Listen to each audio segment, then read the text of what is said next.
altså, det er stadigvæk sådan, at I kan spørge eller forfølge, hvad det er undervejs. I kan sætte, hvor I vil. Jeg har helst ikke bil her. Det her fra vi center. Ja. Så den her lang side.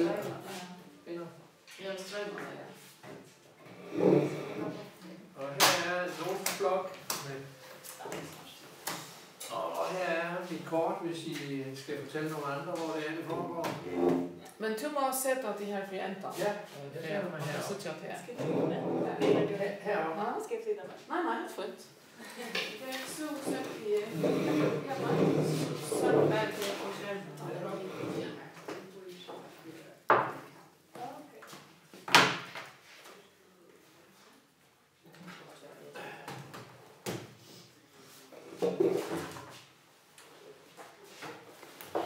har du sagt Lutzen? Det var ikke engang, jeg fik det til. Hej! Hej! Sådan. Det er, hvis I vil høre om UCAS og hvordan man søger ind i Storbritannien, så er det her, det foregår lige nu. Ja. Og du kan godt se det her, men her skal ikke have som bare stående til, at annars kommer det fint af det her strømsystem. Godt, så er vi en hel håndfuld dejligt. Og så bare bare sådan her, at der er en iPad som strømmer, man vil ud af net. Men det vil sige, så skal jeg kigge deroppe for, at jeg kan ikke se det her på skærmen. Det er sådan dumt. Ja. Jeg vet ikke, om du kan... Ja. Hov, kan du høre noget? Nå, det var den her, der var af.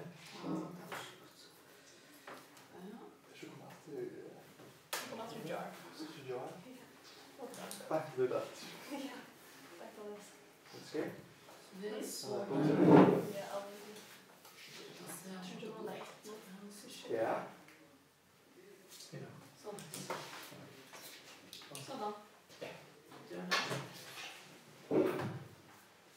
Hej! Hej. Velkommen her. Jeg hedder Holger Arnbjerg, og jeg har med vejledning til videregående uddannelser i udlandet at gøre, og måske har vi mødtes et eller andet sted til Marketplace Youth Big Bank, eller på anden vis, snakket i telefon eller mailet. Jeg ved ikke, om der er nogen, der har været forbi kontoret her før. Det er så mødelokalet her for Flåtskapsættet, hvor jeg også er ansat. Og tanken med det her arrangement, det er jo at hjælpe jer i gang med at få lavet en ansøgning eller høre om, hvordan man søger ind til videregående uddannelser, graduate bacheloruddannelser i Storbritannien.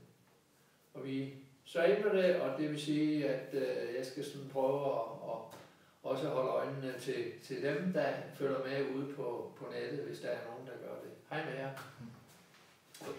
Det kunne måske være smart lige at få en hurtig runde med jer, som er her. Hvad er det, hvor er I henne i processen med hensyn til at komme i gang med eller søge ind til en uddannelse? Og hvor langt er I, og hvad synes I, der er de spørgsmål og problemer? Uden registrering eller kendskab til UCAS, eller mangler I bare at få de sat de sidste krydser, eller hvordan er det? Og hvad vil du gerne have svar på her? Yes, men jeg... Du kan godt tage sig først til mig, det siger Okay. du hvert før. Ja, spritt. Nej, jeg kom til ikke kom til nærmest, så at læse enkelt lidt, men eller jeg kom til, jeg vet ikke med hver du læser, men jeg har aldrig besøgt Vetland, eller overstærligt. Så, Ja. Men ikke hver det her omgivet det. Så det var ikke nu, så det var kanskje næste år. Ja. Men du har lyst til at høre noget mere om de praktiske forhold i forbindelse med at søge i England. Yes. Alle sædes? Jeg er så stødt for i Edinburgh, og jeg er ikke voksen af, hvad det er akkurat så her med sig, men jeg vil til omkring tiltøkker, som man får vidt om det. For jeg spørger bare personal statement, men jeg husker det. Ja. Så du er midt i det. Fint. Jeg som er læser søve og politikk. Jeg har vært med 5 universitet, men i dag ikke i education section. Hvor jeg altid skriver personal statement, men jeg skriver brainstorm og sådan det, jeg skal skrive, om man ikke selv kommer i gang med det. Nej? Okay, så personal statement, det er et af udfordringer, som ligger og venter her, der skal klares inden for den næste måned. Godt? Jeg har ikke andet utbygning om. Jeg ved, at der skal være en forløb fra jer, men jeg skal ikke gøre grøn end. Så er jeg nok skylden fast. Ja, og det kunne blive England eller Storbritannien. Ja, jeg husker ikke her og udlader Danmark som anden måde. Der er heldigvis mange muligheder åbne, og det er godt, at man kan søge flere forskellige steder og sådan noget. Så det er jo bare om at prøve at komme i gang. Jeg har også at læse chemical physics av Svenn universitet. Jeg hadde gjort nok snakk, men man leser personal statement, og så er det bare noen detaljer også. Bare spørre om det. Ja. Altid. Godt, men altså, velkommen til jer 5, der er her, og velkommen til folk, der sidder derude ved computerne. Og jeg har jo en hjemmeside, som hedder sato.fo/ask, og der ligger forskellige materialer, og jeg har printet noget af det ud her, af dem, sådan at vi lige kan løbe de ting igennem også. På hjemmesiden er der et link, som hedder Vedleik, og under den er der noget, der hedder Managongte for omsøgende til udbygning af stol i usumtiberne. Jeg deler sådan en ud til jer her. På bagsiden er der de økonomiske støttemuligheder for SU og studierne. Det kan være, at der er nogen, der har fundet den, eller har fået den. Yes. Men det er bare sådan ligesom for at få et lille overblik over det forløb, som nogen er i gang med, og nogen tænker på at komme i gang med, når man vil have andel i de gode støttemuligheder, som det færøske og danske samfund giver danske statsborgere, eller folk, der har opholdt sig i mere end 2 år. Og det jeg siger her i det her lille oversigt, det er jo, at det gælder om at finde den uddannelse, man vil søge ind til. Det er ligesom det første, det skal handle om. Og det kan man jo så finde ud fra forskellige forudsætninger. Nogen siger, at det skal være i et bestemt sted, fordi man har en kæreste, eller har en bogmulighed, eller noget andet i Aberdeen, eller i London, eller hvor det er. Ikke? Men hvis man har brug for lidt assistance og hjælp til at finde uddannelserne, og så kan man jo bruge forskellige søgemaskiner, og der er UCAS, Universities and Colleges Admission Service. Det er den bedste til bacheloruddannelser i Storbritannien, synes jeg. Og den vil jeg henvise til, og ikke gøre så meget ud af at gå ind og søge. Men altså, man kan jo gå ind og søge på bestemte områder af landet, og man kan søge inden for forskellige fag og emner. Og så kommer der altså en masse valgmuligheder op, fordi der er altså 120-30 universiteter i Storbritannien, og mange af stederne har de jo de fleste uddannelser. Men det vil jeg ikke gøre så meget ud af her i dag, fordi det må vi så ligesom tage en måske mere individuel assistance. Men i hvert fald henvise til den hjemmeside, som er rigtig god til at finde det, og der kan man så jo finde ud af, hvad det er, der er af muligheder.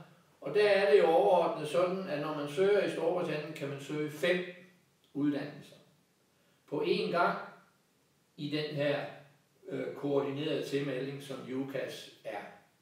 Universities and Colleges Admission Service. Det er en paraplyorganisation, som universiteterne jo altså har til at hjælpe sig med at organisere hele det her ansøgningsprocedure. Så man kan søge 5 forskellige, og man skal ikke prioritere dem i første omgang, de her op til 5 uddannelser, som man søger ind til. Så det kommer bare op i alfabetisk rækkefølge, når man finder de uddannelser, som man nu gerne vil. Og på et tidspunkt, så skal man jo selvfølgelig vælge. Men i første omgang, så har man altså chance for at få at vide, kommer man ind på uddannelsen, så får man det, der hedder et unconditional offer, og det er det bedste, og det er det, man går efter. En anden mulighed er, at man får et conditional offer, det vil sige, at man får et tilbud om en uddannelse på nogle betingelser.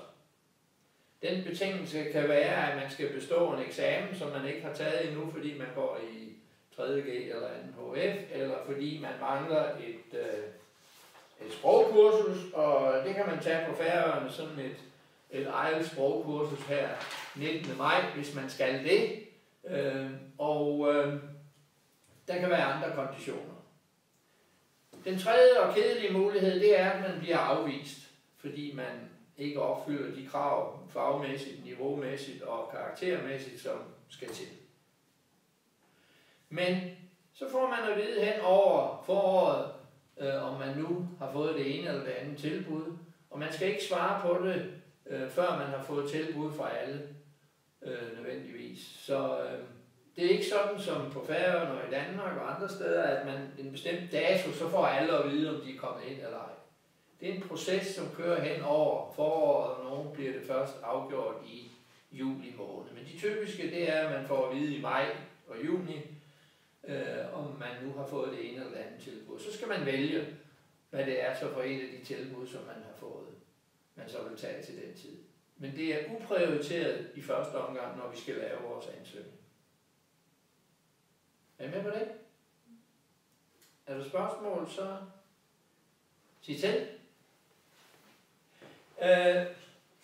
Når man så har fundet sine uddannelser, og så skal man jo altså søge ind, og det er jo det, der ligesom er hovedpunktet i dag med hensyn til, hvordan laver man egentlig en ansøgning online her til Storbritannien. Men hvis det sådan er generelt med, så er det vigtigt at finde ud af, hvornår er ansøgningsfristen.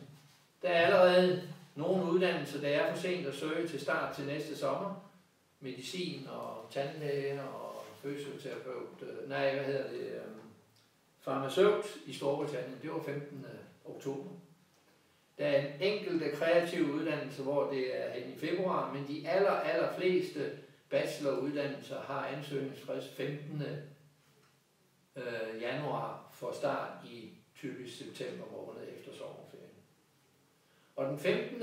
januar, der skal alting være på plads. Det vil sige også den udtalelse, som man skal have en lærer eller en anden person, der kender en godt.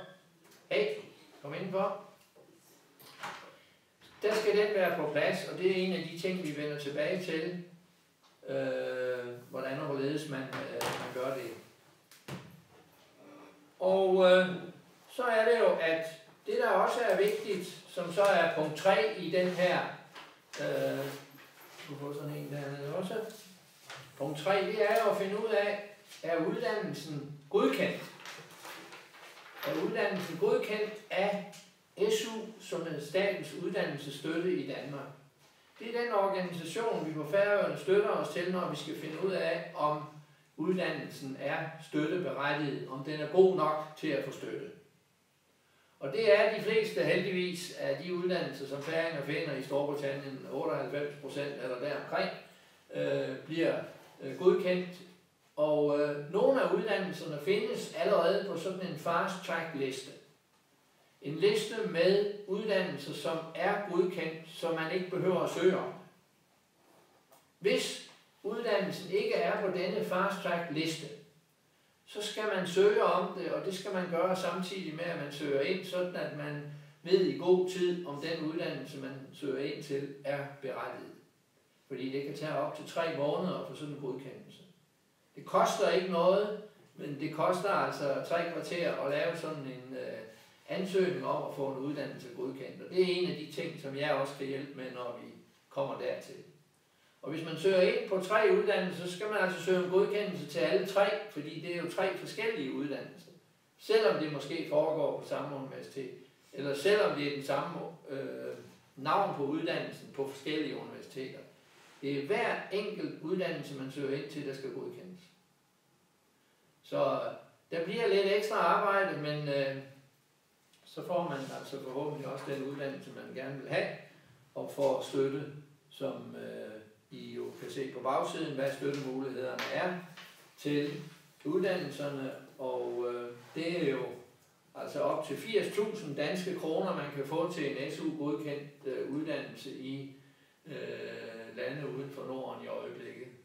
Hvis den koster mere, og det kan den jo gøre nogle steder, afhængig af kursen, fordi vi får udbetalt vores støtte i danske kroner, og så afhængig af, hvordan kursen er i det land, man skal til, i det her tilfælde, altså Storbritannien, så kan man risikere, at de 9.000, som det er typisk, at en uddannelse koster, eller plus lidt mere efter pristalsreguleringen her, så kan man altså risikere, at den kommer over de 80.000. Så må man selv betale, eller man kan også låne fra Studne, vores støtteorganisation, til tuition fee til det koster over 80.000 om året.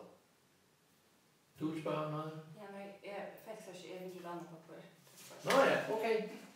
Jamen, så får du det her. Det er også på nettet. Det hedder Mannergomter for omsøgende til udbygning og stol i Usum-Skiberne. Og der er vi altså kommet til punkt 3. Bare lige for at få et overblik. Vi skal nok vende tilbage til selve ansøgningsskemaet. Jeg synes, det er vigtigt, at man ligesom får et overblik og ved, hvad er det egentlig, man går ind til af arbejde. Så når man så har søgt om at få uddannelsen godkendt, hvis den ikke var på fast track-listen, og har fået uddannelsen godkendt, plus at man har fået et unconditional offer fra uddannelsesstedet, så kan man begynde at søge, og så er vi om selve SU-støtten fra Danmark til leveomkostninger.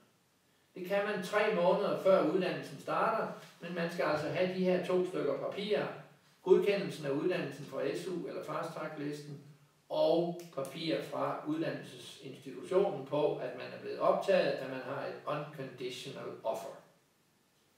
De 2 papirer, det er dem, der udløser muligheden for at få SU, når man i øvrigt er dansk statsborger og opfylder krav om, at man har boet 2 sammenhængende år inden for de sidste 10 år på Færøerne og i Danmark. Det står der også her. Det kan man, og lige sådan kan man så søge om det, der hedder Øvsund, udbygning og stål uden for Nordland, som er de penge, der koster, eller de penge, man får i støtte fra studenterne til betaling af skolepengene, tuition fee, som det hedder på engelsk. Det søger man så hos studenterne om, og der findes ansøgningsskemaer på min hjemmeside og på studenternes hjemmeside til den ansøgning om Øvsund.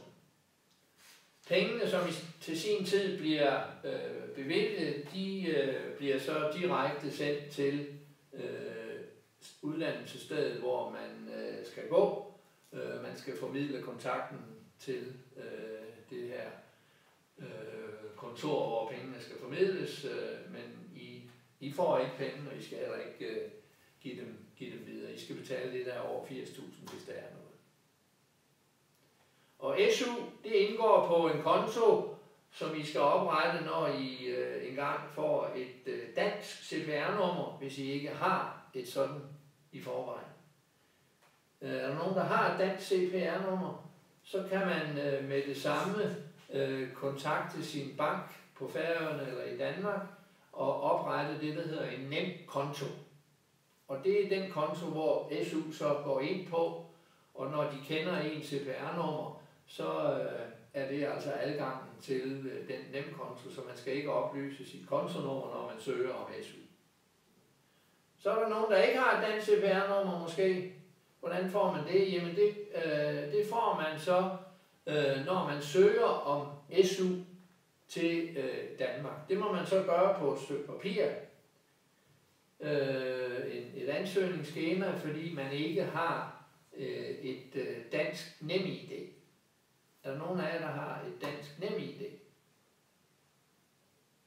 Færøsk NemID, hvis I har fået det gennem en bank her, så gælder den ikke nødvendigvis i Danmark. Men forudsætningen for at få et dansk NemID er, at man har et dansk CPR-nummer. Og hvis man har det dansk CPR-nummer i sit pas, så kan man faktisk søge og få NemID, så man kan kommunikere online med SU og andre myndigheder i Danmark. Så hvis I har et pas med det danske CPR-nummer i, så kan I søge om at få en NemID, og det betyder, at I kan søge online om godkendelse af uddannelsen, hvis I har brug for det, eller søge om selve SU-støtten. Men hvis man ikke har det, så søger man på papir til SU, og så sørger SU for, at man får et dansk CPR-nummer, og det skal I så, som jeg nævnte før, oplyse til jeres bank, så I får en nem konto, hvor pengene så kan komme ind til den tid.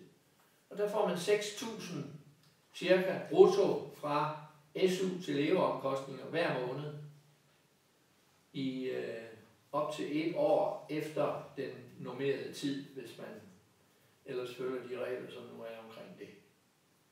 Og SU er skattepligtig, men hvis man flytter direkte fra Færøerne til England, så og ikke opholder sig i Danmark før, så kan man søge og få skattefrihed af sin SU.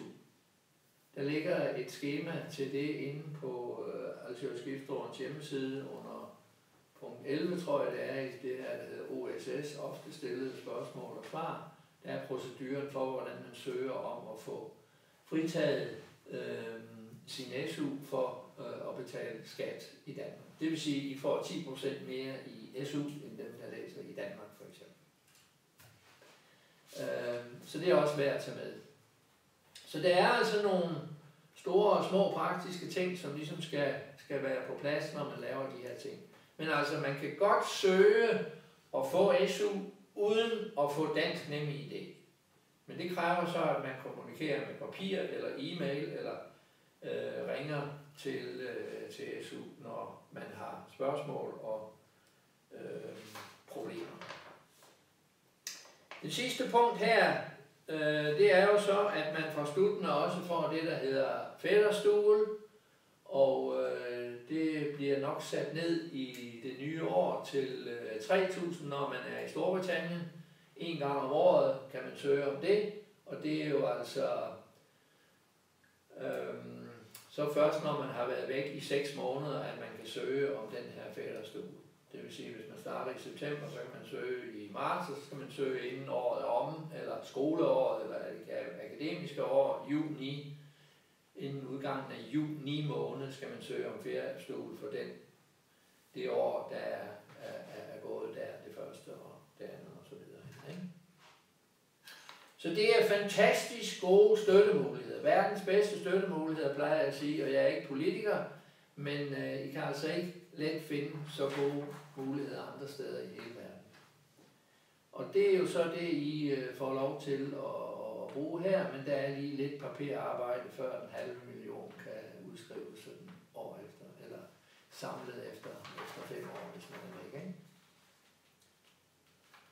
Nogle spørgsmål til den her oversigt, som I jo kan se på nettet, og I kan have her i papirform. Så er det jo det SU nu, eller om et halvt år?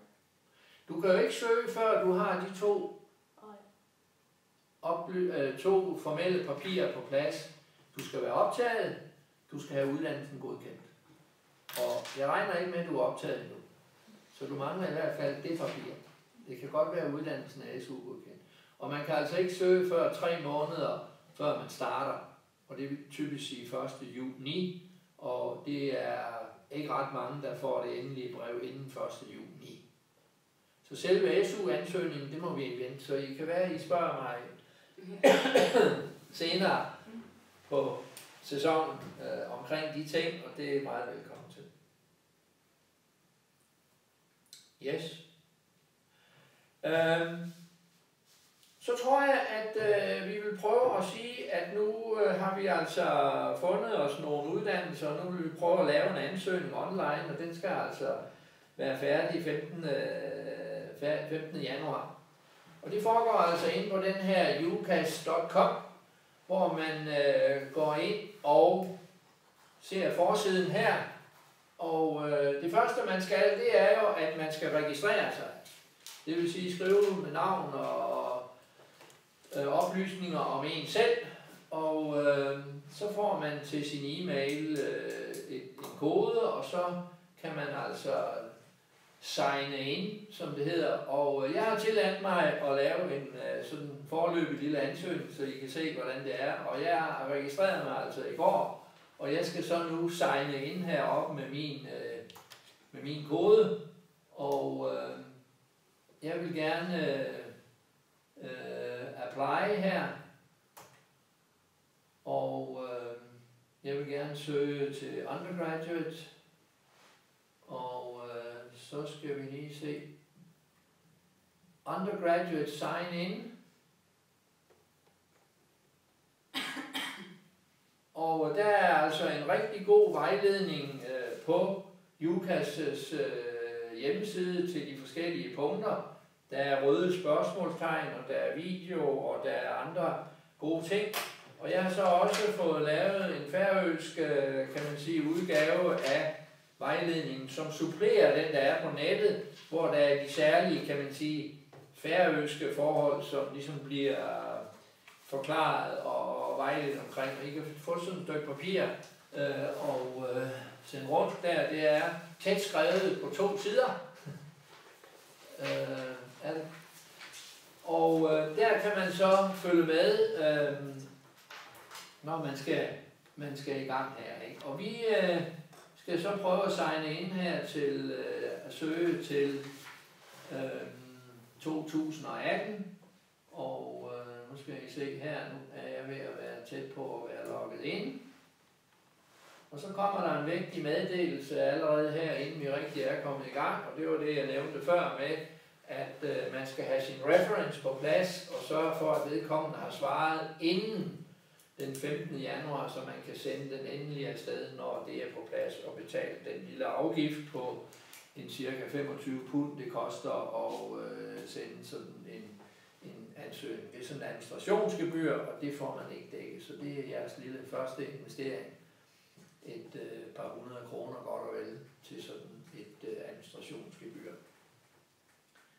Så kommer man ind her, og her kan jeg altså se, at der er nogle kedelige farver her, men ellers så er de pæne mørke røde, og herover kan I jo så se, at der er nogle forskellige afsnit eller kapitler, områder, som hvordan jeg skal sidde for, at jeg både kan ses der, så kan du se nu her? Og okay. Ellers så må du komme herop og sidde. Ja, jeg var Josh Thomas. Okay. Og her er så den første velkomst, og så er der altså nogle personlige oplysninger, og hvis man har registreret sig, så er der allerede nogle af dem, der er med derinde over.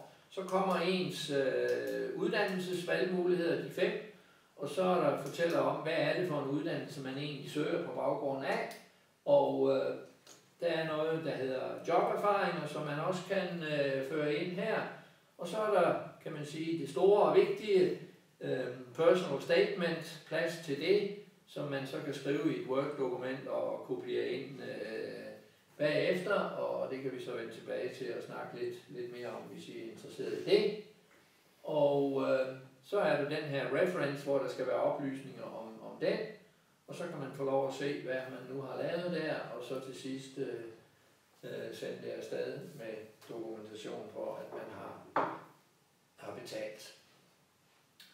Men man kan jo gå ind, og så kan man starte sine ansøgninger, og så kan man jo gemme det, og så vende tilbage i flere omgange, så man behøver ikke at sætte sig ned og så bruge 3, 5 eller 10 timer, hvor lang tid det nu tager at lave sådan en ansøgning for at få alle tingene med.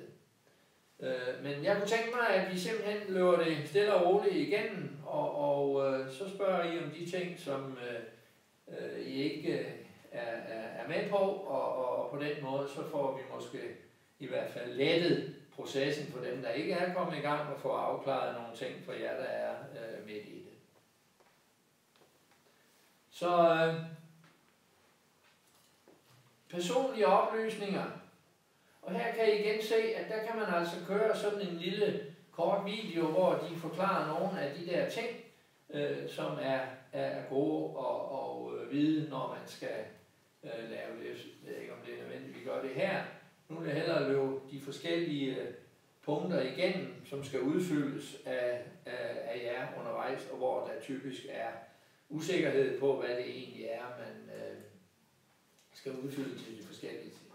Man har jo altså en hel masse oplysninger, der skal ind, og nogle steder er der sådan nogle drop-down lister til det, og så er der som sagt de her røde spørgsmål, spørgsmålstegn, hvor man skal få en uddybende forklaring, der ofte vil kunne løse de spørgsmål, man lige har. Det er ikke altid, men jeg har så registreret mig derfor de første navne her, og de punkter, der skal udfyldes, det er jo så dem med rødt, med asterisk, som I sikkert også kender i så mange andre sammenhænge. Og det vil sige, man behøver altså ikke at skrive det her kaldenavn, preferred first name. Der er ikke en rød stjerne ved det, så det behøver man ikke. Men hvis der er nogen, der gerne vil have det, så er det en mulighed. Og så tjekker man selvfølgelig, om ens adresser er rigtige, og så kan man jo ændre, hvis der er brug for det. Hvis der er en eller anden grund, at man har skiftet adresse, eller man er kommet til at skrive forkert eller sådan noget. Der skal man jo huske, ligesom så mange andre steder, at vi ikke kan bruge vores særlige færøske bogstaver. Vi kan ikke bruge og så videre. Det første spørgsmål her er, is your permanent home in the UK? Og der vil de fleste jo nok svare nej. Det er jo altid individuelt, jeg kan jo ikke altid vide det, men det er så de typiske spørgsmål, som jeg så svarer på her, ikke? Og hvis man så har en anden adresse end den her postadresse, så kan man skrive det der. Så er der telefonnummer, det behøver man altså heller ikke at skrive her, det må man gerne, men det er ikke nødvendigt. Men e-mailadressen, som skal konfirmeres eller bekræftes, gentages og fødselsdag, og hvor man er født, og jeg er altså født i Danmark, så jeg har skrevet det, og det er ikke sikkert, at I er det, men så skriver I jo Færøerne. Og så kommer der, hvor der måske er det første lille spørgsmål. Date of first entry to UK. Hvis man nu bor der, jamen, så skriver man jo, hvornår man første gang kom der, eller hvis man... Det typiske, det er jo, at man ikke bor der i forvejen, når man søger for Færøerne. Så jeg har skrevet 18. har jeg skrevet i år, september. Og det er ikke så afgørende, om det er den 10. eller det er den 20. Men det er sådan mere for deres statistik. Og det her, det er altså folk, der ikke er født i UK, og det er der nok ikke så mange, der er her. Det kan da godt være, at der er nogen, der er. Men skriv et eller andet midten af september, det er det typiske, fordi de fleste starter i sidste halvdel af september måned.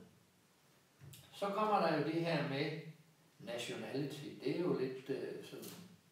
Så hvad er vi her på Færøerne? Så kan vi spørge herovre ved det røde spørgsmål. Hvad er nationality i det her? Please choose the appropriate nationality by clicking see list. Your nationality should be stated in your passport. Så det vil sige, det er passet, og vi har jo altså et dansk pas, hvad enten det er grønt eller rødt, fordi vi er danske statsborgere. De fleste er. Der kan være nogen, der er norske eller islandske eller noget andet. Men altså de 95% er danske statsborgere, og det vil sige, at nationaliteten ud fra det her forklaring, det må være dansk, selvom I ikke kan lide at skrive det. Måske. Men altså det, der forvirrer, det er, at man på listen godt kan finde Færøerne. Og hvis man finder det og skriver det, så kan de ikke rigtig forstå, hvad det er for noget. Så regner de også for internationale studenter, og så skal man dokumentere over for dem, at vi er altså danske statsborgere ved at sende vores kopi af vores pas. Og så er der nogen, der har dobbelt nationalitet, og der er heller ikke nogen rød stjerne ved det, så det behøver man heller ikke. Men area of permanent residence, det er jo altså for de fleste Færøerne, når vi søger herfra, ikke? Og så er det, at hvad er det så for en kategori af residential, vi tilhører? Og der er det igen, at her kan det være godt at kigge på den her liste, og der er jo altså nogle UK citizen, og så er der nogle andre, og der er det så, at den, der passer bedst til os, det er jo altså den, der hedder EU National Non-UK Citizen. Og hvis man ikke kan lide det, så kan man jo tage den nederste, der hedder Other. Men altså, som danske statsborger er vi faktisk jo også i uddannelsessammenhæng med Storbritannien, UK, EU national, men ikke UK citizen nødvendigvis. Så det er det, jeg har skrevet. Og så kommer der nogle flere forskellige ting hernede. Hvis man nu, det her referent number, hvis man har taget en test, og man har en eller anden kode i den forbindelse, så kan man skrive det der. Det har jeg så ikke gjort, det er ikke nødvendigt. I kan se, der er ikke nogen asterixer røde. Og hvis man er uden for EU, så er det nogle pasoplysninger, man skal have, og det skriver vi så ikke her, fordi vi er altså i EU. I den her sammenhæng som danske statsborgere. Hvis man har et grønt pas, er der nogen af jer, der har det?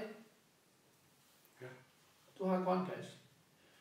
Så kan de ikke forstå derovre i tolden, at du er dansk statsborger, fordi nogle andre, der kommer med et rødbedefarvet eller EU-pas. Så skal man faktisk søge om noget visum, det der hedder entry clearance. Og det kan man, når man har fået sin optagelsesbrev, og det koster en 800-900 kroner at få sådan en entry clearance. Og i parentes bemærket, så kan jeg sige, at det koster det halve at få et nyt rødt pas, hvis man vil det. Og så skal man finde ud af, hvad man vil. Men altså, man kan godt bruge sit danske pas, eller kan godt bruge det grønne pas og komme ind, men det er lidt mere besværligt og dyrere. Men sådan er forholdene nu.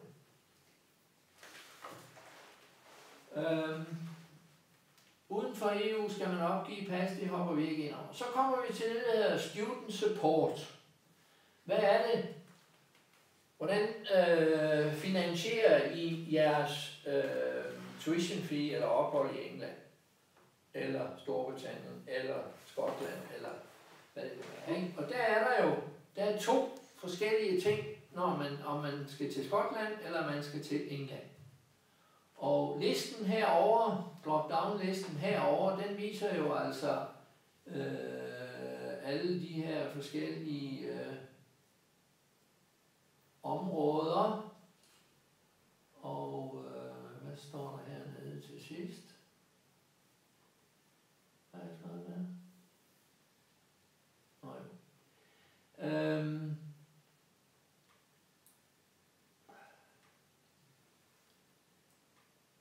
Nej, det var heroppe, undskyld. Jeg var lidt for hurtig. Jeg har været over den her fee-kode. Hvad er det for en kode? Hvad er det for et af de her svar, der dækker bedst til vores situation? Og hvis man skal læse i Skotland, så skal man skrive her 02. Og hvis man skal læse fordi der er det en organisation i Skotland, der i virkeligheden betaler tuition fee for færinger og andre EU-borgere, bortset fra englænder af en eller anden mystisk grund. Hvis man skal læse i England, så skal vi enten skrive other sources not known, eller det, der hedder 09 International Agency. Og International Agency, det kan altså være Stutne, som går ind under den kategori, som er en offentlig organisation, som støtter. Det er det, jeg vil anbefale, at man skriver, hvis man skal til England. Og hvis vi nu, jeg kan godt lave om her, og så prøve at skrive 09, og så forsvinder den der med support arrangement. Men hvis man skriver 02 for Skotland, så kommer den her op, og så kan man altså skrive, at så er det hernede S, man skal sætte ind Students AA Scotland. Så der er altså forskel på England og Skotland. Ligesom I jo måske også godt ved, at en bachelor i England tager typisk 3 år, mens den tager typisk 4 år i Skotland. Kan også søge en opbygninger af lækere i Skotland og lækere i... Godt spørgsmål. Så er det op til dig at vælge. Det er ikke det din ansøgning står og falder med. Så der hvor der er mest ansøgning, eller der hvor du har flest ansøgninger, eller hvad der er lettest, eller du gør som du vil i virkeligheden. Ja.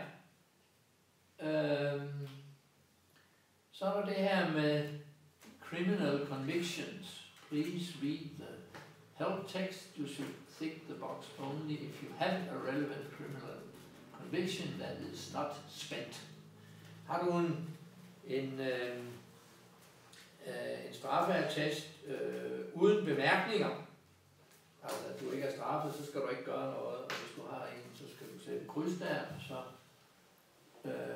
betyder det ikke nødvendigvis, at du ikke kommer ind, men så er de opmærksomme på det.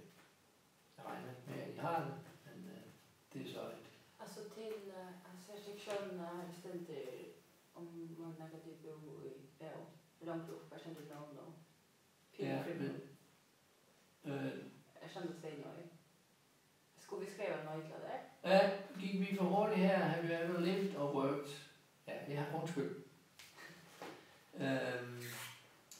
Altså hvis man ikke har boet i EU, og der kan man jo så sige, jamen, vi var jo EU-borgere før, er vi det så ikke også nu, hvis vi bor på Færøerne?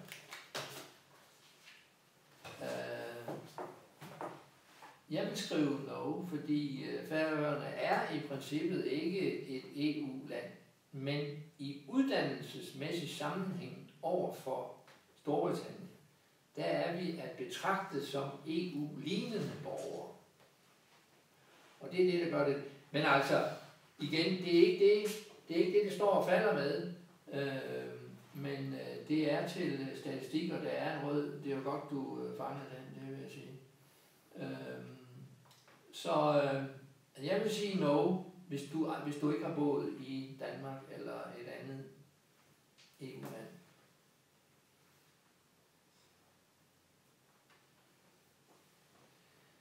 Og det er lidt mærkeligt, ikke?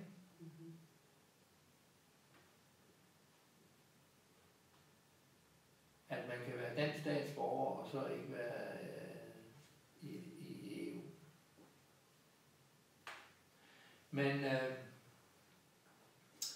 det er vigtigt i forbindelse med den her uddannelsesstatus, at man skriver, at man er EU-borger, fordi det gør, at man kommer på den billige konto. Hvis man er international student, hvis man kommer uden for EU, altså Afrika eller Amerika eller sådan noget, så er det normalt dyrere at gå der. Og da den her regel om, at Færøerne blev betragtet som EU-lignende, der sparede vi altså nogle millioner, fordi det var altså 3 gange så dyrt dengang for internationale studenter som for EU-borgere. Så i den forbindelse er det rigtig vigtigt. Ja. Og om ens forældre har gjort det eller ej, jamen det er så op til jer at skrive det, der nu passer der. Men hvis de kun har boet på Færøerne, så vil jeg sige nej.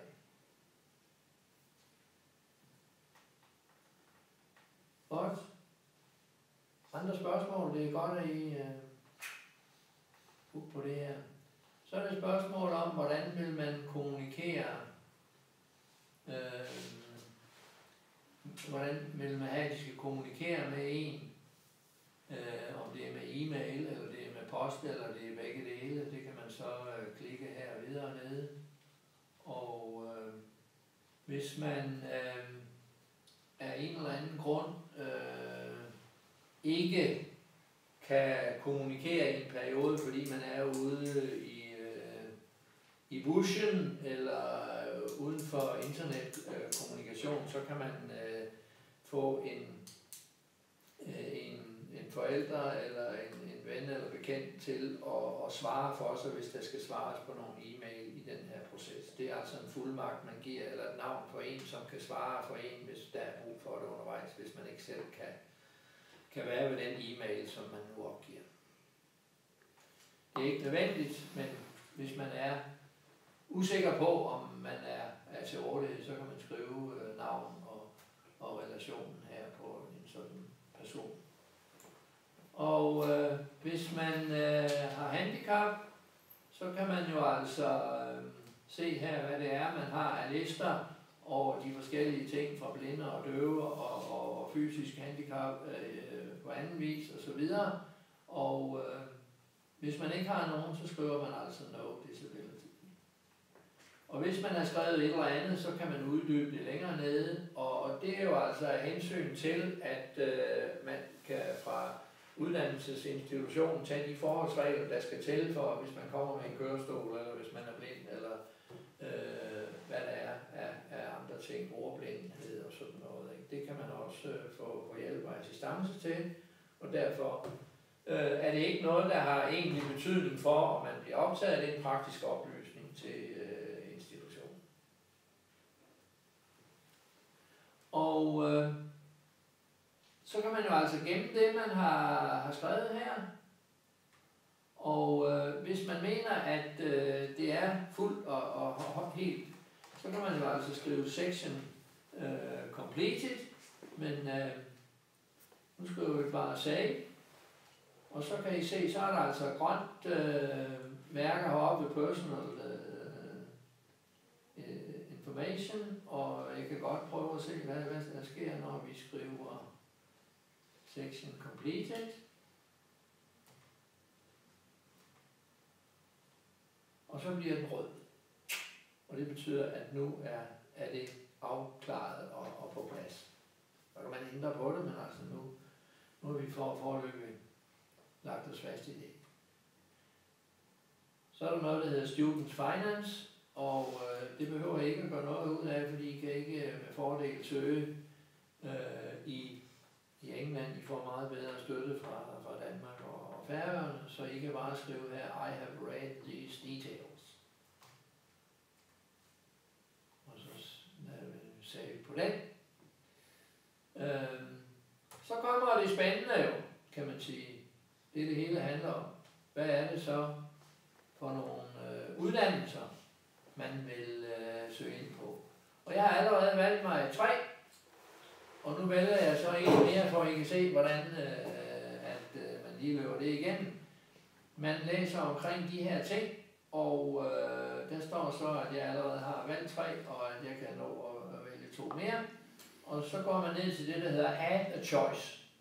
Tilføj en valgmulighed. Fordi jeg har altså selv. Og der er det så, der finder man så, hvad er det for et sted, det foregår, hvad hedder institutionen, og de har så nogle numre, og hvis nu det er Aberdeen, så er der jo altså University of Aberdeen, det er A20, så klikker man på den, og så kommer koden ind der, og så ved de, at det er der, ikke? Og når man så har klikket på den, så kommer alle Aberdeens forskellige uddannelser op her. Og her kan I så se, i alfabetisk rækkefølge, at der står 4 herude til højre. Det betyder, at det tager 4 år. FT, det står for full time. Og det skal det være, hvis man skal have det godkendt og få støtte til det, både fra Færøerne og fra Danmark. Det skal være full-time studier. Part-time er det andet, ikke, som er deltid eller halvtid eller hvad det er, ikke? Og hvad står derovre? IND, hvad betyder det? Hvis vi går længere ned og ser noget andet.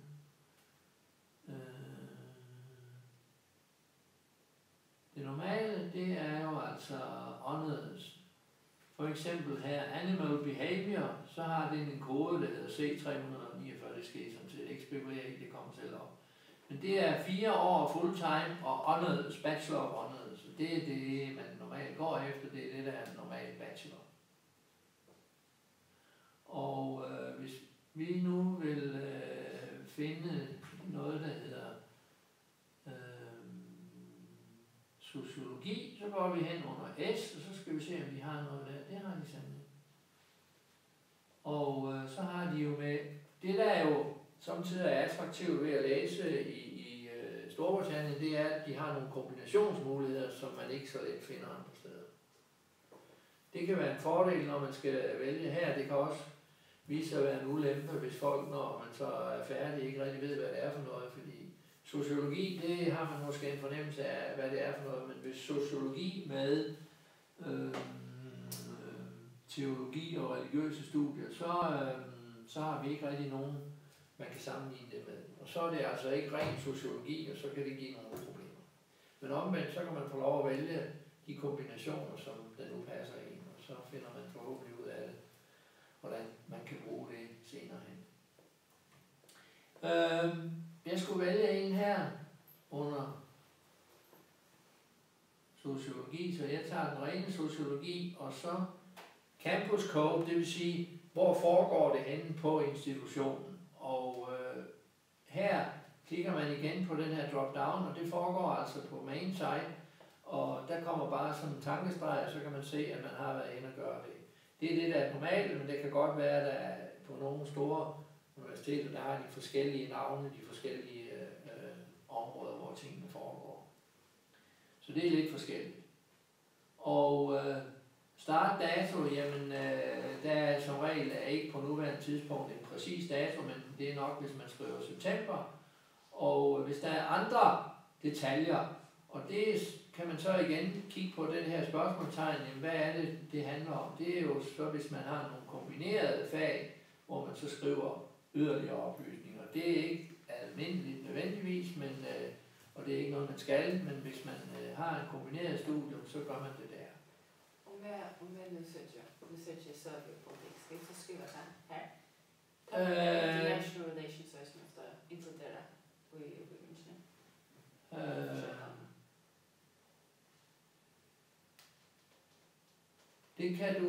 Det kan du godt gøre, ja.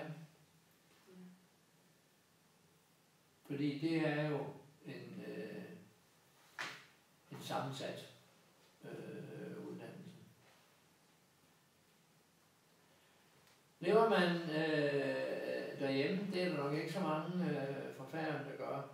Så det er no. Og point of entry, det er jo altså, hvis man nu af en eller anden grund har fået dispensation for det første år, man kan hoppe ind på andet år, fordi man har fået merit et eller andet sted fra, eller på anden vis har kvalificeret sig til det, så skriver man 2. Og hvis man starter på det første år, som de fleste gør, så skriver man ingenting.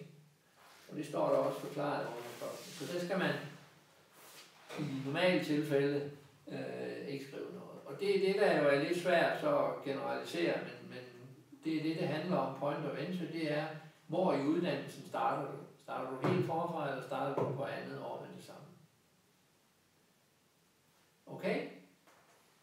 Og så gemmer vi den, og så siger vi, at vi har prøvet det. Så er der det, der måske kan volde flest kvaler. Det er det her med, hvad er det for en uddannelsesbaggrund, man kommer med. Hvad er det for en skole, man har gået på, og hvad er det for nogle fag og niveauer og karakterer, man har fået. Og her, der skal man så først og fremmest gå ind, og det står altså rimelig godt forklaret på det her ark, som man kan se her. Men nu prøver vi at kigge her, ikke? At her skal man skrive den skole, uddannelse, center, eller hvad det nu er. Og der har jeg altså så skrevet Glersø, og jeg kan så, fordi det kan godt være, at der er nogen, der har gået på 2 forskellige institutioner, eller man har taget sin gymnasiale minimum et sted, og man så har suppleret med 1 eller 2 fag et andet sted i Danmark, eller hvor det nu kan være, så skriver man add qualification, add other, add new school, her står det, skal holde tungen lige i munden. Og så kan man altså heroppe, hvis man ikke finder en, hvis vi nu siger, hvad skal vi sige, de kan sige VUC København. Den kom ikke op. Så står der, de fandt ikke noget, der passede til VUC, og så står der click here to enter my school or center manually. Og det er jo, der er, de færøske skoler er ikke med her, og så skriver man altså for eksempel HF Clarksvig heroppe. Det kan man skrive.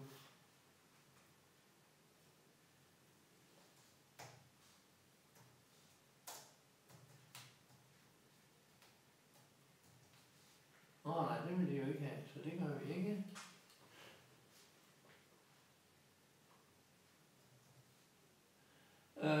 Så er der det her eksamenscenternummer. Det skal man så udfylde også, og det er jo altså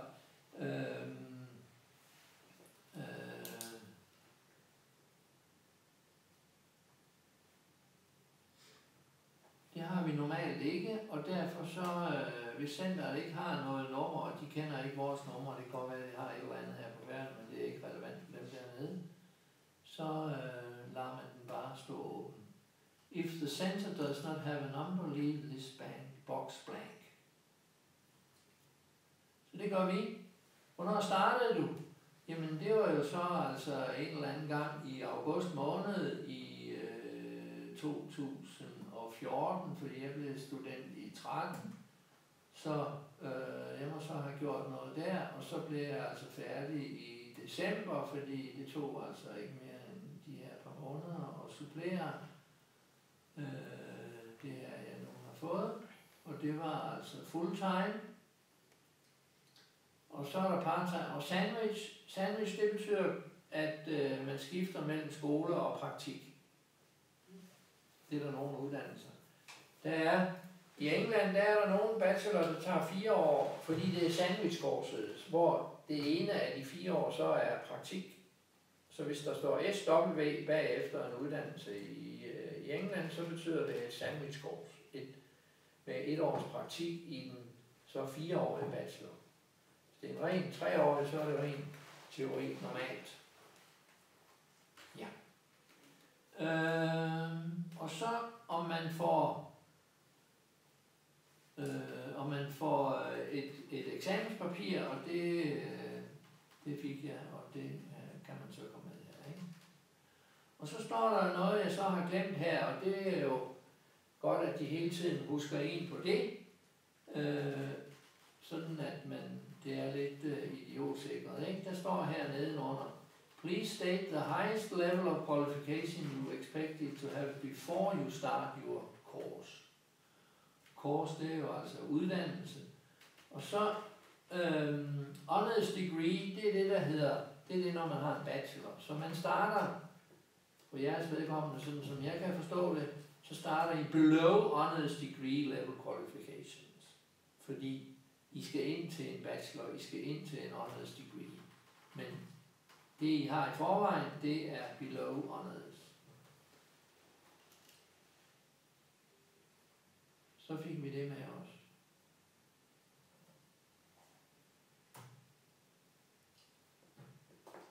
Ja. Og så er det, at så skal man til at udfylde de her kvalifikationer, som man nu har taget.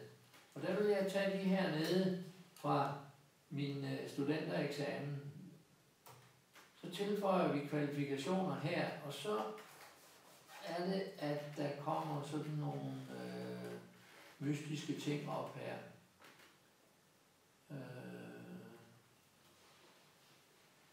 Access.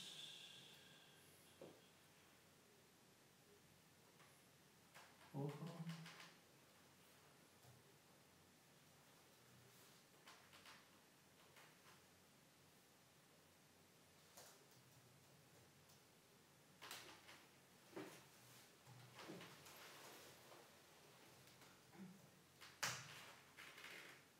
Der skulle gerne komme noget her, hvor der stod andre, så vi skal måske bare skrive other. Ja. Vi har vores kvalifikationer, vores gymnasiale minimum, det kender vi ikke. Men vi har noget, der hedder other, og det vil ofte være på drop-down-listen, og her der skal man så selv skrive other, og så kan man altså få det, der hedder other international EU qualifications. Og den udfylder man så her, og så er det, de siger, hvad er det så for en uddannelse, man har? Jamen, den type af uddannelse, og det niveau, man har, det er upper secondary school. Det er det generelle, det er en HF, det er en studentereksamen, det er en HHX og en HTX. Og hvornår blev man færdig med den? Jamen det blev jeg for mit vedkommende altså i juni måned, og i 13 har jeg skrevet. Og I skriver jo, hvornår I har gjort det i 16 eller 17 eller tidligere. Eksamen her, det er dem, det er jo meget kort sådan nogle, og det er derfor, det giver lidt. Der skal man skrive mentorråd. Det er dem, der har eksamens ansvaret og er den autoritative instans på Færøerne, som hvis man skal vide noget fra uddannelserne og omkring uddannelsesforhold, så kontakter man mentorråd. Så her skriver man altså MMR. Og hernede, der skriver man så sit samlede gennemsnit og sin eksamen. Det der hedder, I har årskarakter, I har eksamenskarakter, med mindre I er HF'er. Så til sidst så er der altså en eksamenskarakter for neden. Gennemsnittet, den man snakker altid om det var 9,6 eller 6,9 eller hvad man fik. Det er den, man så skriver ind her.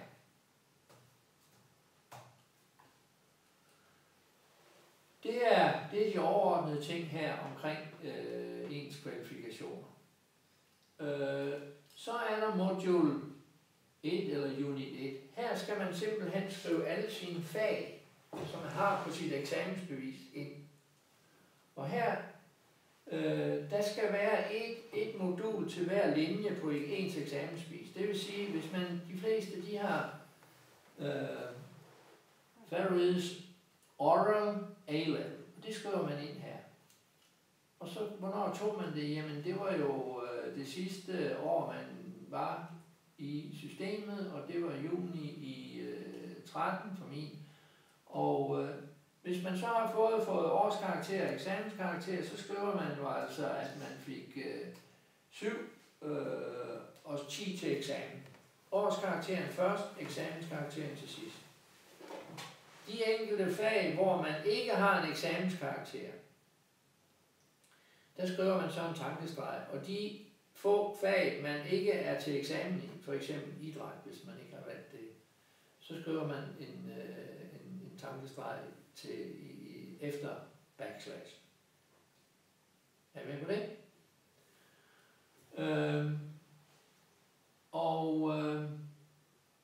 Så skriver man altså alle sine fag ind her og nedad. Også den større skriftlige opgave, og der står titlen på den, written assignment eller andet på eksamensbeviset. Det er det, man simpelthen skriver af for alle de 20 eller 25 fag, hvor mange man nu har. Og der kan man jo skrive det, der står, og det skal man jo helst, men man skal ikke dokumentere i første omgang, at man har de der karakterer og niveauer bag. Det gør man, når man så møder op den første dag. Her er mit eksamensbevis, I kan se, det er rigtigt, og så videre. Hvis de er i tvivl. Og så skriver man altså sit eksamensbevis af for den adgangsgivende eksamen med eventuelle suppleringer, som nu hører til. Er I med på det? Så er der employment. Her skriver man altså simpelthen navnet af en employer. Jeg har skrevet en her, det kan være, at det er sms, og så skriver man eventuelt hjemmeside, så man kan få fat i de der folk. adressen hernede, et eller andet, og beskrivelse, hvad det er, man laver, chauffør, eller hvad det er, og hvor lang tid det var, et halvt år, og om det var fuldtid eller deltid, og så er det dokumentationen i første omgang for, at man nu har den arbejdserfaring, som kan have betydning nogle steder. Hvis de så vil tjekke det, så ringer de til den pågældende, eller kontakter pågældende arbejdsgiver, hvis de laver stikprøver, eller er i tvivl om, man nu har lavet det, man nu har skrevet her. Men de tror på det i første omgang. Ja? Skal der være relevant for menneskene der, eller skal man bare køre arbejds, altså erfaringer som helst? Altså, her kan man jo skrive flere arbejdsgiver. Du kan skrive, jeg tror det er 5, ja.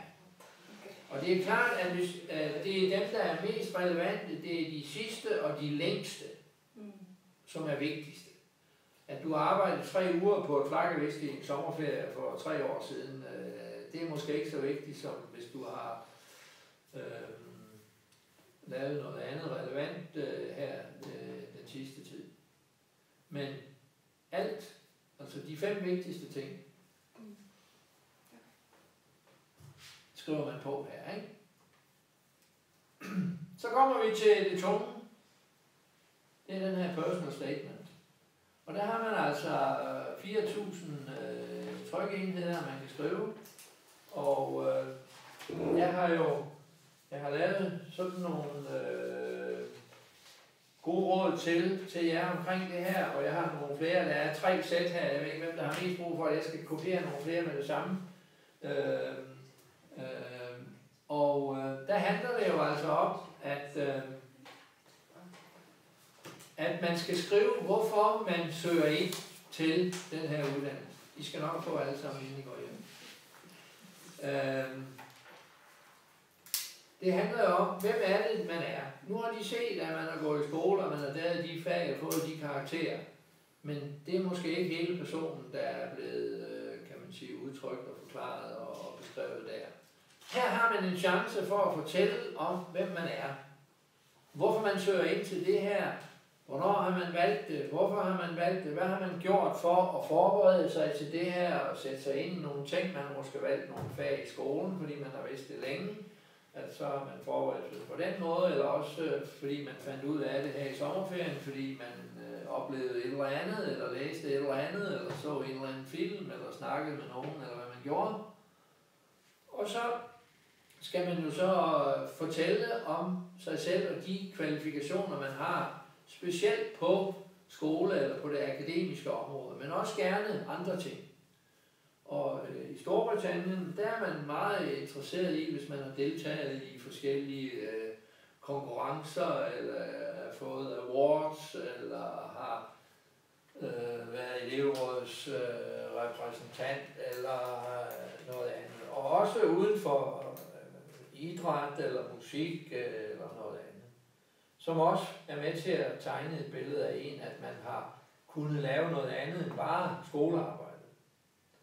Så skal man jo altså så også fortælle om, hvorfor er det, man vælger det her fag, og hvad er det, der er særlig interessant måske ved det her fag. Så når man ved lidt om, hvad er det indholdet af den uddannelse, man søger ind til indeholder, eller består af. Og derudover skal man jo så også fortælle om, hvad man vil bruge den til. Hvad er tanken med at tage den her uddannelse? Altså, jeg vil være læge, fordi jeg vil redde verden, eller jeg vil være astronaut, fordi jeg vil ud og udforske rummet, eller jeg vil noget andet, fordi sådan og sådan. Hvad vil man bruge den her uddannelse til? Og det er et meget vigtigt dokument, og det er noget, man skal tænke sig godt om, og der er nogle gode råd og vejledninger og et konkret eksempel, som man jo altså ikke må kopiere på nogen som helst måde, så kommer man i hvert fald ikke ind. Men man kan da hente inspiration ved at søge på nettet og finde andre inden for de forskellige fag, som man nu er interesseret i. Og det er utrolig vigtigt, at man får det tjekket, og man må få alt den hjælp, man vil fra engelsklærer og fra andre rundt omkring, som kan hjælpe med at få det lavet. Og det er godt at få nogle andre til at se på en selv. Hvad er det for nogle kvalifikationer, jeg har, som har betydning for, at jeg vil kunne klare mig godt på et universitetsstudium. Det er jo en slags jobansøgning til et universitet. Sådan at man fortæller om, hvad det er for nogle kvalifikationer og nogle erfaringer og nogle interesser og tanker, man har om det ene og det andet. Og selvfølgelig specielt i relation til den uddannelse, man vælger.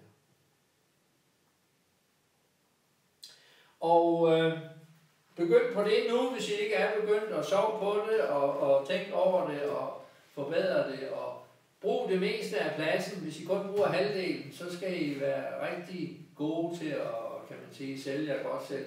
Det kan være en styrke at kunne udtrykke sig kort, men få det også til at hænge sammen med en god og spændende indledning og en kraftig konklusion. Så nu skal I altså, kan man sige, bruge al den tid, I har brugt på at skrive stile til at vise, at I kan det her i det virkelige liv. Fordi der sidder jo altså nogle folk og læser de har jo altså 5 minutter i første omgang måske til at få et indtryk af, er det her noget, der ser spændende og relevant ud, eller er det noget, der ryger til siden af det samme. Og personal statement, sammen med selvfølgelig de allervigtigste karaktererne og fagene og niveauerne, man har for sit eksamensbevis, plus eventuelt joberfaring og ens alder, det er jo det, der giver et helhedsbillede, kan man sige, af ansøgeren, som man så bliver valgt eller fravalgt udefra. Og det er bare om at gå på med krum hals og så hjælpe hinanden. Der er nogle steder, hvor de laver sådan en workshop, hvor man kunne mødes en anden eftermiddag og lave udkast og snakke med hinanden og hjælpe hinanden. Fordi det er som sagt en rigtig vigtig ting. Og man kan søge assistance på nettet og google personal statement til forskellige ting, og der ligger masser af ting og sager. Men altså for guds skyld, lad være og kopiere, fordi så har de sådan en scanner, der lige kan klare det, hvis der er nogle, sådan nogle officielle og tidligere ansøgninger, der bliver kopieret. Det går ikke. Det skal være originalitet, det skal være jeres personlige, kan man sige, personal statement, jeres motiveringsansøgning, som skal sælge det her. Jeg ved, det skal være svært, og jeg har faktisk opfordret studenterskolelærer, som jeg selv var i forrige århundrede, til at man skulle skrive sådan en personal statement som en stil i skolen, for at det der med ligesom at sælge sig selv og fremhæve sine kvalifikationer og talenter og så videre, at det skal man måske øve sig til så meget andet også. Og det er et af de steder, hvor jeg normalt ikke træder ind og giver mit besøg, fordi jeg kender normalt ikke, men jeg kan hjælpe jer med alle de andre praktiske ting, og give nogle henvisninger og idéer til det. Ja. Personal statement, det kan vi snakke længere om, men er der nogen, der har sådan et spørgsmål her omkring det? Et af de ting, der samtidig dukker op, det er jo det her med, jamen, hvis jeg nu søger ind til fysik og biologi, hvordan skal jeg så lige klare det? Så må man jo vælge en af dem og fokusere på det her med, at det er en videregående uddannelse, at man er interesseret i og sådan noget. Og hvis man vil, så kan man jo fokusere på det ene, og så sende et personal statement til den anden valgmulighed, eller andre valgmuligheder, man vil. Men man har kun et skud i virkeligheden til den officielle UCAS-ansøgning.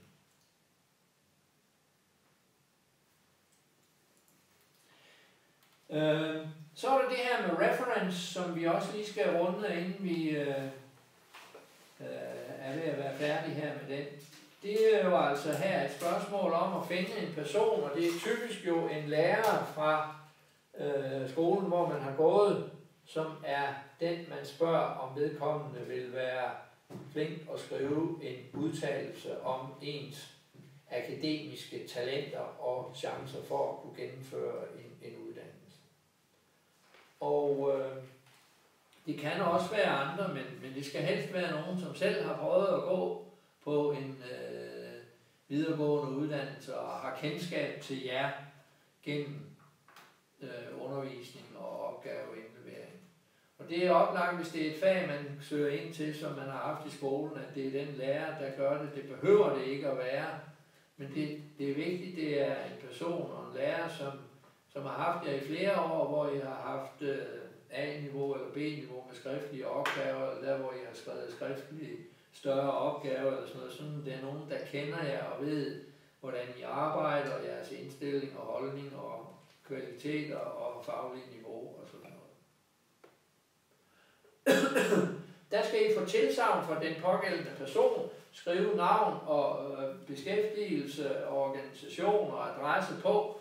Fordi det, der så sker, når man søger videre her, det er, at man sender det her afsted, og så går der en besked fra systemet til læreren, udenom jer, men efter at I har fået bekræftelse fra læreren eller den person, der nu bliver jeres reference til at vil lave det her. Og så skal vedkommende altså sørge for at få det gjort inden den 15. januar i god tid, sådan at I kan sende selve ansøgningen afsted med den dokumentation for, at I har betalt den her afgift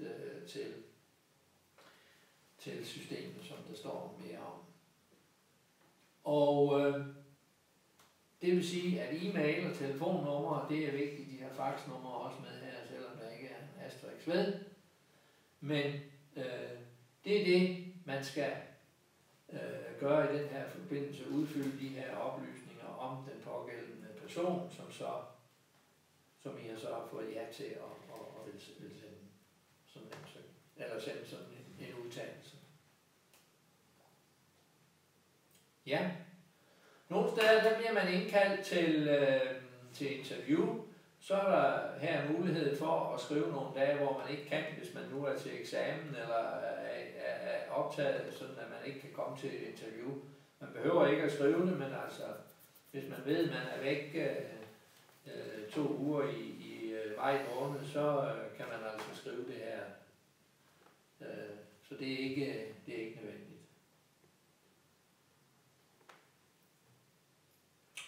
Ja, og så kan man jo altså se alle de her ting, man har udfyldt på sådan en oversigt her, hvis man vil, og tjekke, om man nu har gjort det rigtige med hensyn til at udfylde de her ting.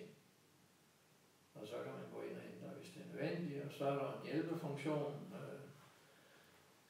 Hvis man skulle få brug for assistance på den ene eller den anden måde, så kan man jo altså henvende sig til Lukas-systemet, og der kan jeg så også være måske, for, hvis der er nogen, der har spørgsmål undervejs. Jeg har mit visitkort her med telefonnummer og e-mail, hvis I ikke har set det, så I kan få det her.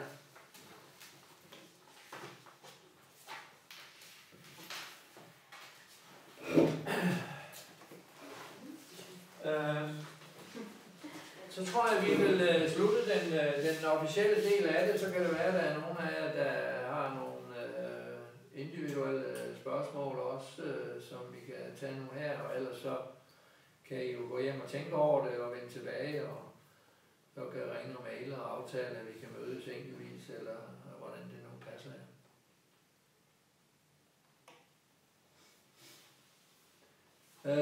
Skal vi sige det, så går jeg lige ud og kopierer det der, hvis der var flere, der ville have de der informationer om personal statement. Var det det? Ja, det var Du har noget? Okay, så det er bare et enkelt, eller hvad? Nej, okay. Men ellers så kan I hvert fald få det, når I får brug for det en anden lejlighed, hvis det er. Men jeg har lavet nogle stykker der. Og der er et eksempel på, hvordan en sådan konkret ansøgning ser ud, hvordan de har formuleret sig, og det kan måske være til lidt inspiration for jer.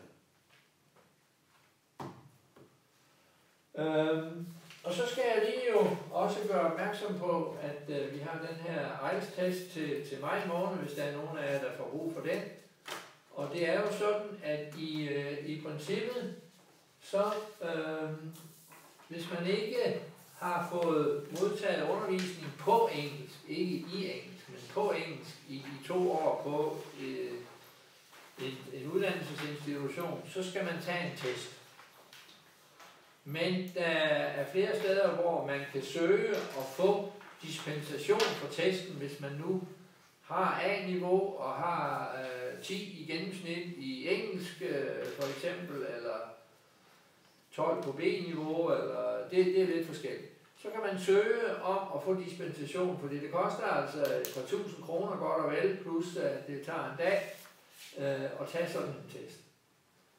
Og det kan man jo så spørge om på de der e-mails eller telefonoplysninger, der er inde ved siden af uddannelserne på de forskellige universiteters hjemmesider, hvis man er interesseret.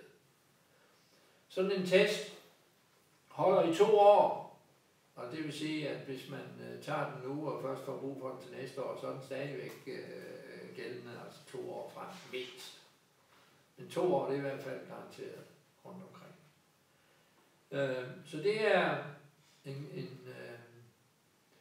en nødvendig ting nogle steder, men I kan spørge jer, om I kan få dispensation, blive fritaget for at tage den, hvis I spørger om det og sender jeres dokumentation med et eksamensbevis i sådan en mail til dem, og de kan se, hvad I har fået i karakterniveau.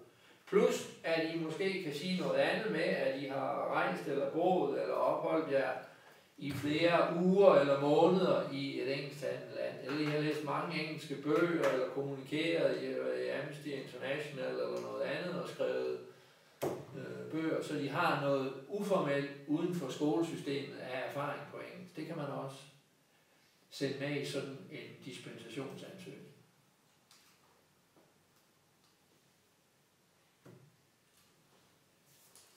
Ja.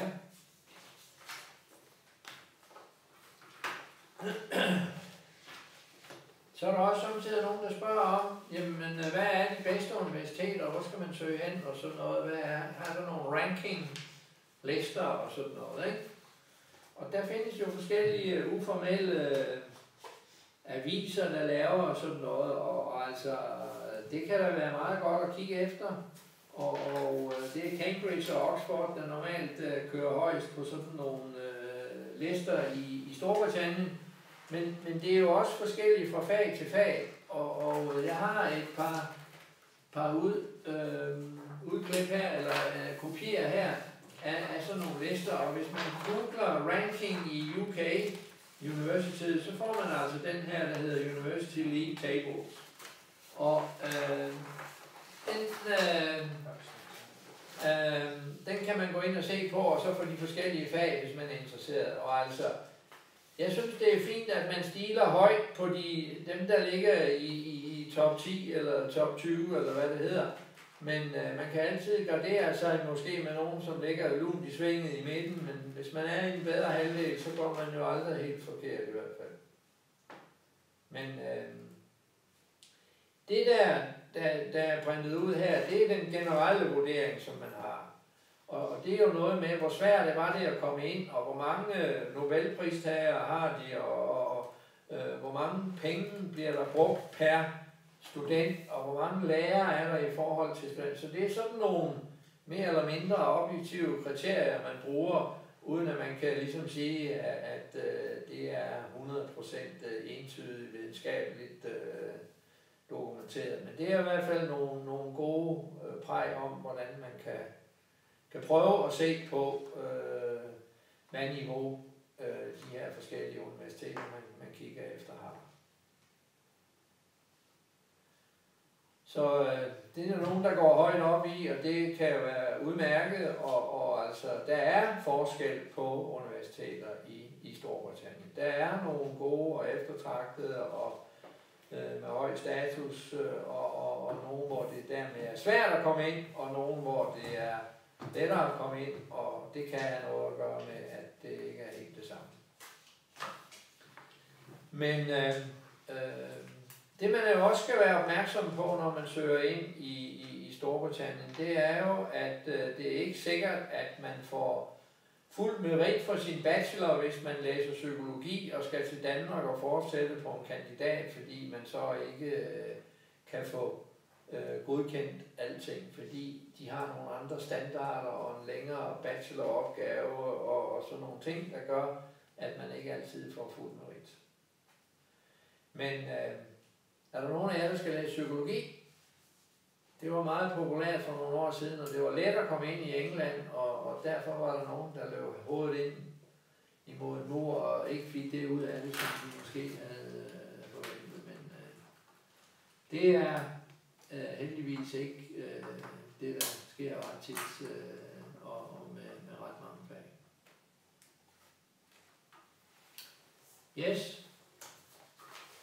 Er der nogen, der har brug for mere individuelt, så kan vi jo godt køre over i det.